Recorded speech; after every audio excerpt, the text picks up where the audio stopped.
Pansinin nyo tong talong. Nung nagpatubig ako, ang ganda pa ng kulay niyan. Berdeng berde pa. Dahil umulan kahapon, pansinin nyo, parang dry yung dahon niya. Tsaka nagbabrown. Parang kumulot, lumiit. Hanip po yan. Hanip, tsaka fungus.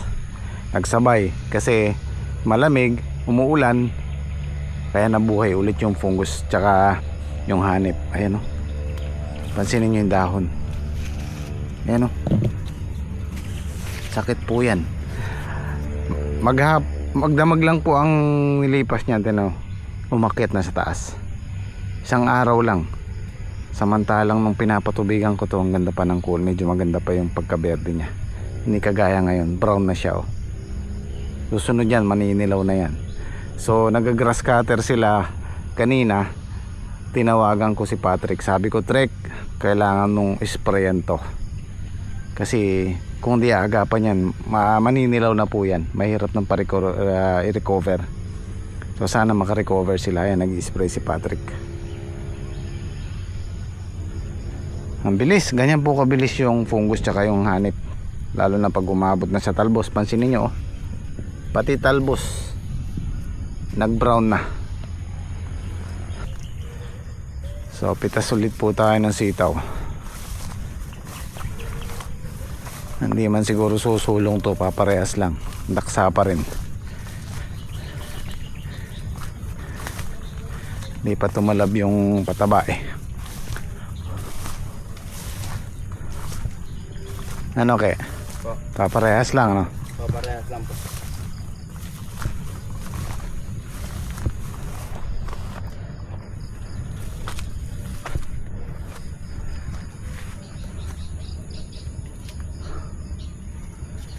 Actually medyo delay yung pataba namin. Yung kasing ano dito, yung tatlong tudling, hindi pa napipitasan dahil nasilong sa upo. Pero kinat na ni Daki yung upo para masikatan ng araw. Maraming alanganin kaya ano, susunod ang sulong yan. Oo, susunod marami oh, maliliit. Yung mga ganito, ayan.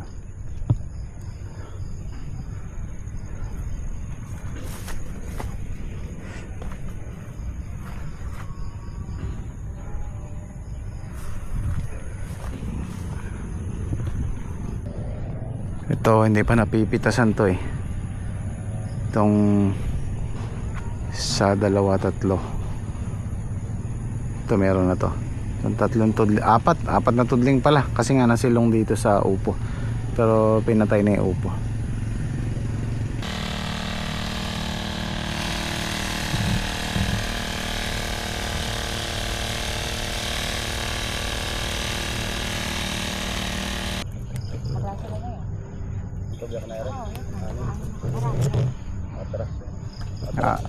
Nakapito ako rin. So, walo. Pero bibitaw ay sana.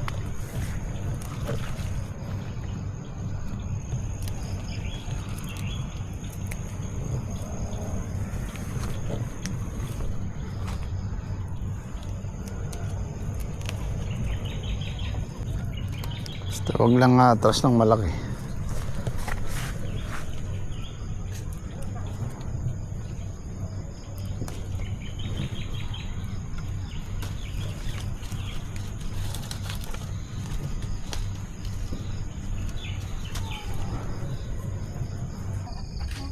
Guys, bukas natin ituloy. Malalaan natin kung atras o paparehas lang. Ayan, welcome back, good morning. Ayun o. Ayun o. Morning, boss. Good morning. Good morning. Yan na lahat? Hindi pa yan. Kala ko yan na lahat. Takot na ni Jay. Ayun o, kapogi naman. Ay, sarap. Para ako na, boss. Sarap. Alam po. Oo, sumakay ka na? Diba? Kala ko nga, boss. Chika baby yung kasi Ayos. Isang pangarap na naman po ang natupad para kay Patrick. Good choice, Patrick. Ganda. Ganda yan. Oo, ganda ng kulay. Black and white. Ganito yung kulay na gusto ko sa expander nun eh. Black and white. Wala lang available.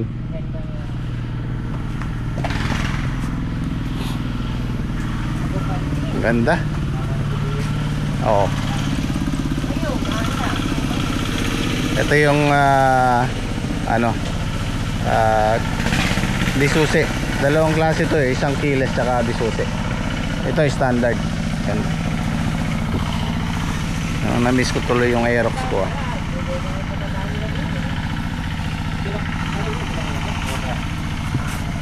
So ito yung matagal nang pinapangarap ni Patrick at masaya ko na nakuha niya yung matagal na niyang minimiti. Ayan, super saya niya. Congrats. Version 3 na to, Trek, no? Ito yung pagbabago niyan. Disc brake na yung huli, tsaka harap. Dati kasi yung Aerox ko, drum brake pa sa likod. Ito, disc brake na, at least malakas na yung preno. Ganda. Nice. Kasi mukhang LED na rin yung ilaw, no? LED yan. LED na, no? Pogi. Mukhang nga atras o papare. Meron pa ba, Jay? Tingnan mo na, malalaman. Atras man yung konti lang.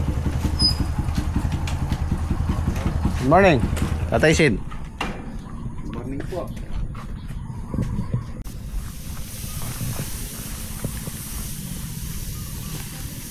Kaya naman ng power spray na ganyan. Hindi mabigat sa katawan. Hindi kagaya ng knapsack. Lalo na pag maputik.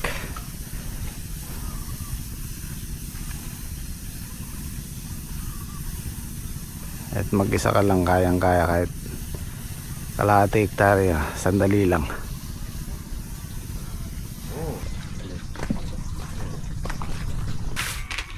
Mariposa. Mariposa, yun daging binimiti ako. Tintal. Saan ba may kulay ngayon sila, Kuya Tintoy? Lumalang naman na.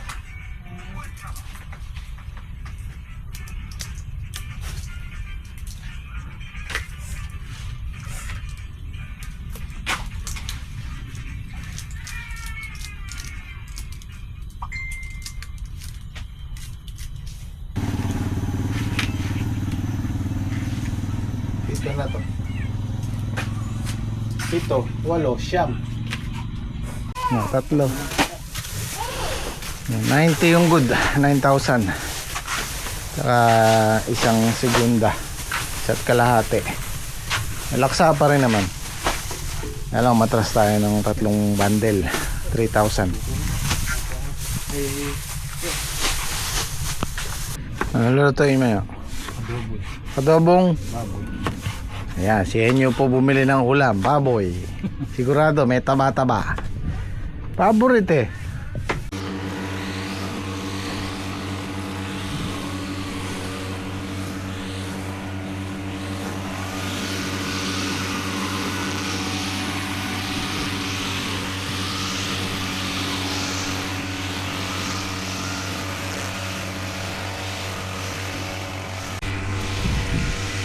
So ito na po yung mestiza natin na grafted.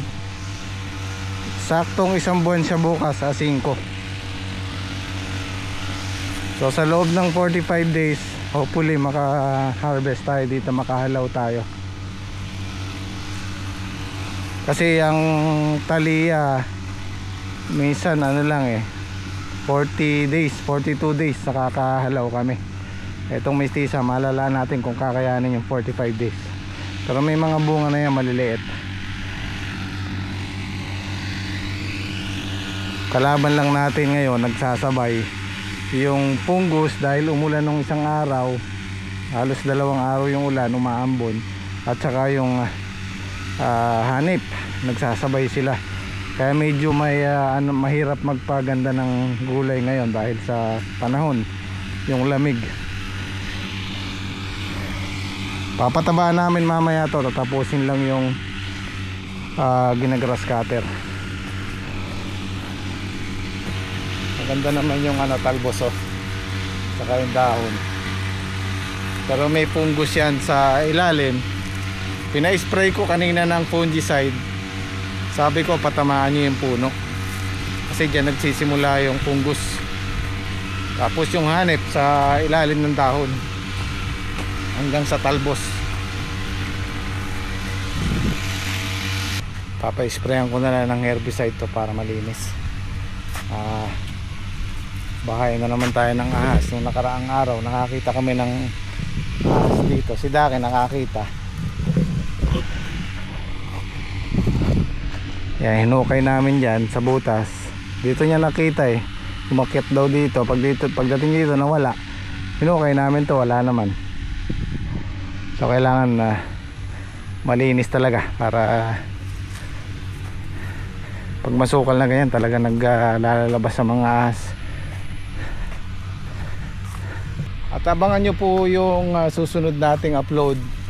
I-explain ko yung pinagbilan ng ampalaya, yung taliya, kung nakamagkano at kung magkano yung kinita sa next upload po natin. Hindi ko pa nako-compute, bukas siguro. Unahin lang namin tong papatasikasuhin. Si Dake mag-i-spray ng talong mamaya. Nakapag-spray na siya dito kanina sa sitaw. So bukas pwede na sigurong mag-compute. Yun o, taba-taba na yun. Paborito na yun eh. Mahirap bawalin.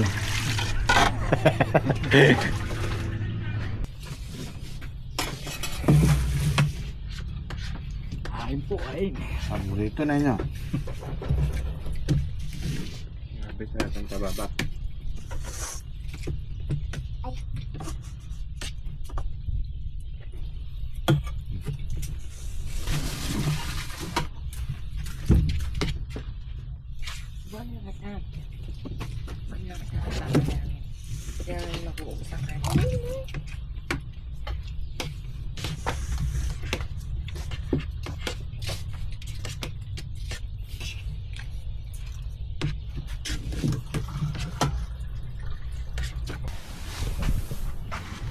Kape ka muna nyo para sa sakto yung timpla. Nalay kape mo.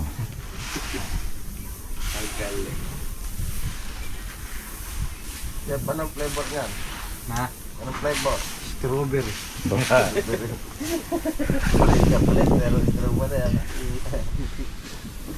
Sinabi mo ka na lang sana eh.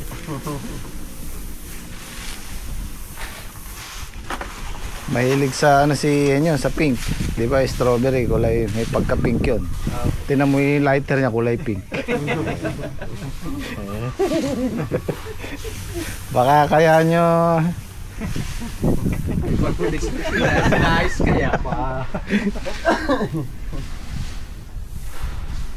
Ang pagtadalag ng linyata. Nagyata ba yung hinala namin? Naloko na, ano, Jay? Laloko na. Pangatlong pataba na yung trek, no? Pangatlo, yung unang pataba namin puro dilig. Ngayon pa lang namin ibububot kasi kalat na yung ugat ng ampalaya. Sabay na yan sa patubig. Bali 3 kaban yan. Dapat pala trek magdagdag tayo ng pataba pag namumunga na.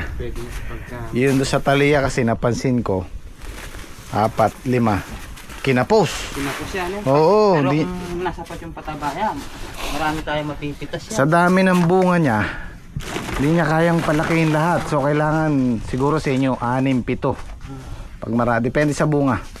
Pagka marami tayong nakikita ang bunga yan, pwede tayong magdagdag ng pataba. Yun ang napansin ko doon sa huling tanim namin ang palaya.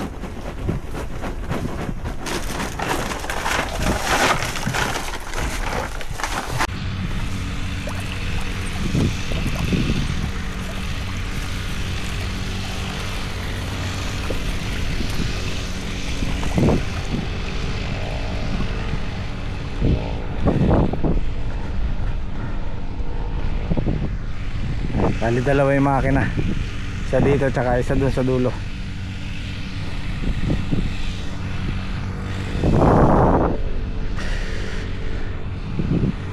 Ayan, nagbabali na si Patrick, oh.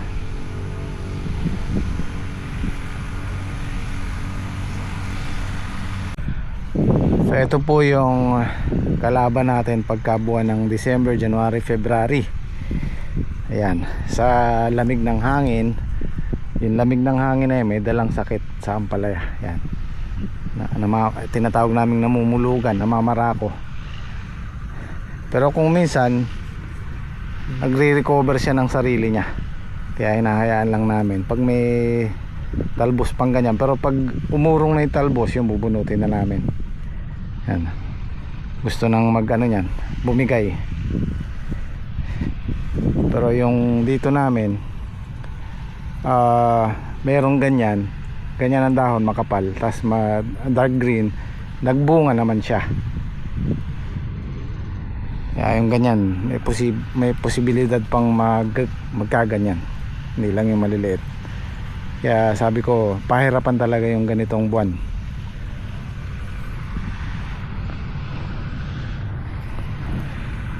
Yan, ganyan yung malulusog. Yung dahon niya light green, tapos manipis. Ito makapal.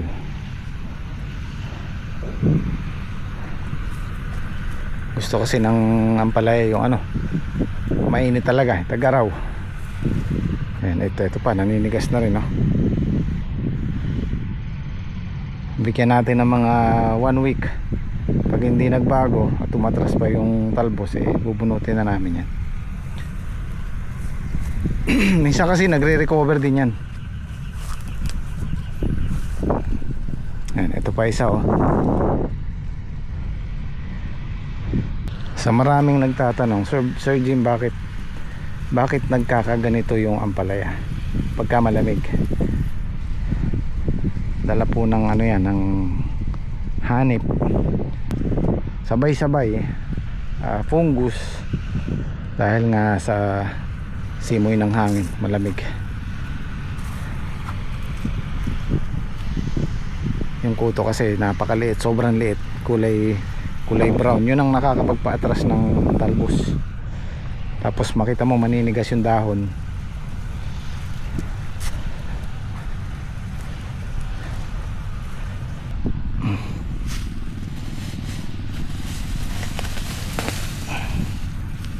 Baging. Ayan, patola yan, oh.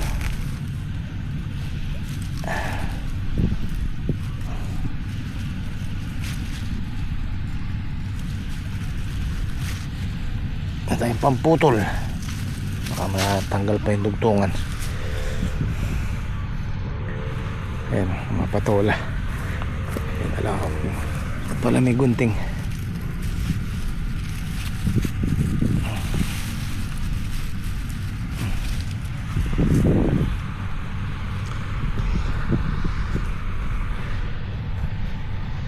Ayan, marami nang nakaanong patola, Trek. Oo, yan, oh. Kaya lang kailangan may gunting. Hindi kasi makakalaki yung tapos pagka may ganito, eh. Makunat ang patola. Kailangan may ano, pamputol. Halos karamihan ng gulay niya pahirapat.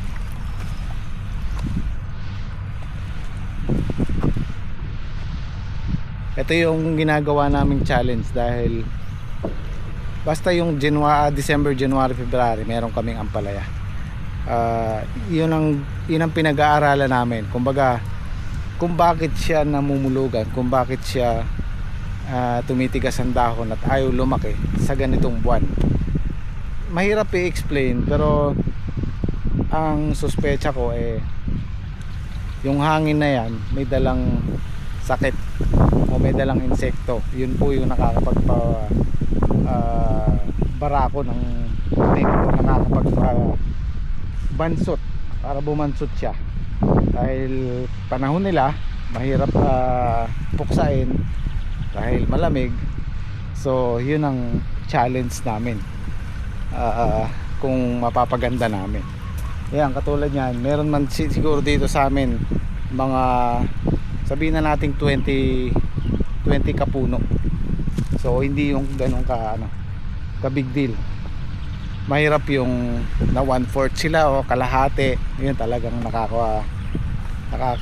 kumbaga masakit sa loob. So alaga lang sa may mga gamot tayo para sa kuto, sa fungus.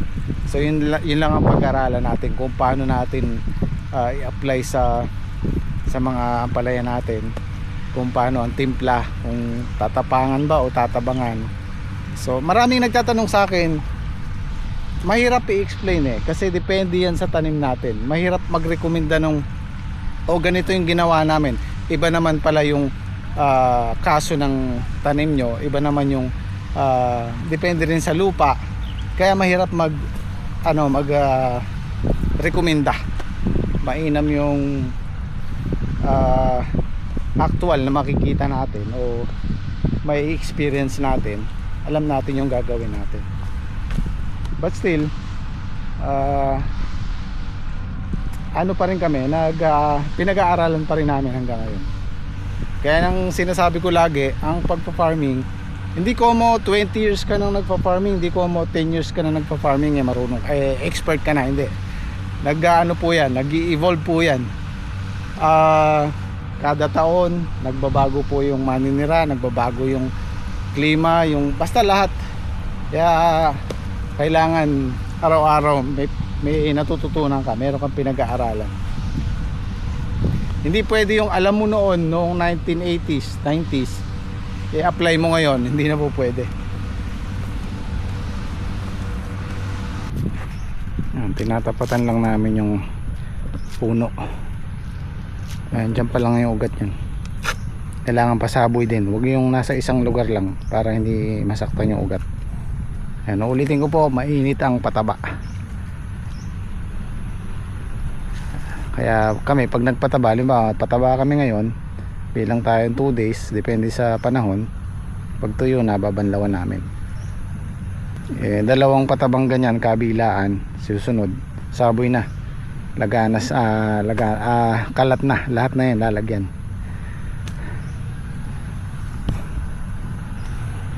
Ayan na yung mga patanaw niya.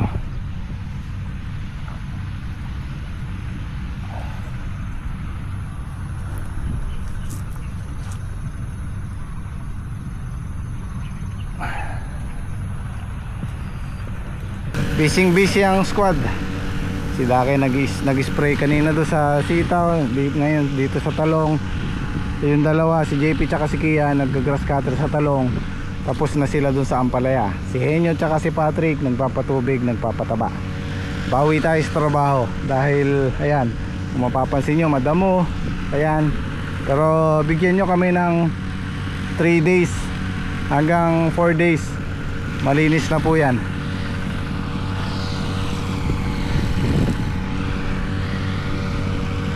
Lalong lalo na kapapasok lang ng 2026. So kailangan nating bumawi sa tanim natin dahil galing kami sa bakasyong 3 days na bakasyon. O hindi lang 3 days, halos 6 days kaming nagbakasyon. Pasko, bagong taon, tapos yung nag-outing kami ng 3 days. So almost a week.